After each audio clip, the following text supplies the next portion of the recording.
Hello guys, how's everyone doing? Welcome to Pilgrim Traders pre-week analysis.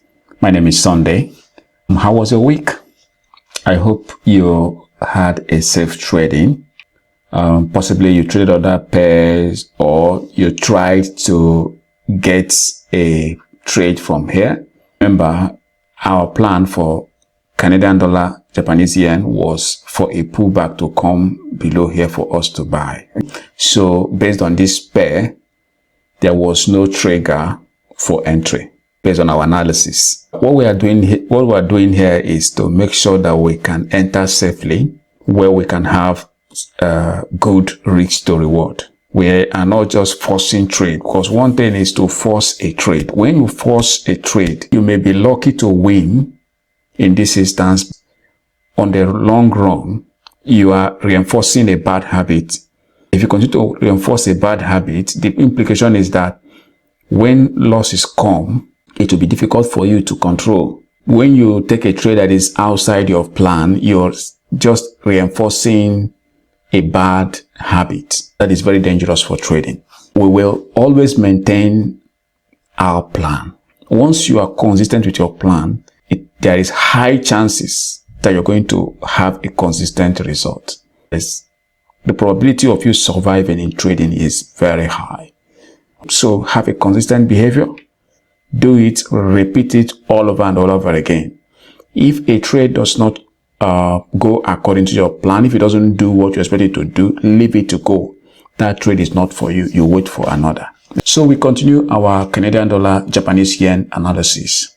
As it is our usual plan or our practice, we usually go from the higher time frame to lower time frame. So from the higher time frame, we know this is a bullish market. It's going to go higher, or possibly it's going to get above here. That is the target. This is moving now. The target is possibly going to hit here, though not in one go. Going to hit this top. We're not expecting it to do that in one go. Weekly is telling us is bullish market. Buyers are in control. Weekly is telling us, daily is telling us the same thing, that the buyers are also in control. We are looking toward to buy.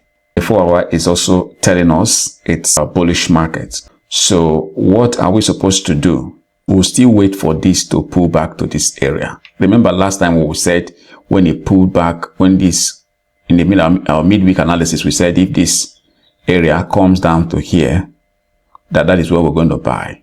So as things are presently, we are still where we are. We still hold forth.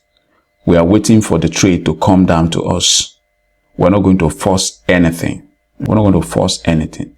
What we are looking at is for this trade to come here, for it to come down to here. I'm going to show you now. You want this trade as it's coming here to come down here. When it comes down here and range, we get an entry to go up. This entry that we get here, we will move from here. This is not our target. Our target is somewhere there. Our target is not even this one. We are targeting areas like this. We are targeting areas in the daily areas beyond here. We're looking at somewhere on top here. We can take our partials here. So it's going to be a trade that will move very, very far. I encourage you to get into the trade. Once it pulls back to this area, it doesn't matter your time frame, if it is 1 minute, 2 minutes, 3 minutes, 15 minutes, 1 hour, 4 hours. Just make sure you have your entry trigger. You get in with appropriate risk management and get the money. So this is what we'll be expecting for the coming week. We'll be doing our midweek analysis usually on Tuesday to look at things and see if there's anything that have changed, if we need to make any modification to our plan. Otherwise, it is a buy. Most likely it's going to be a buy, and we'll keep watching. If you have any question or comment, please drop it in the comment section, and ensure that you subscribe, like, and share, please. When you do so, the YouTube will bring this content to you as soon as we produce them. Thank you so much and remain blessed, guys. Take care. Bye.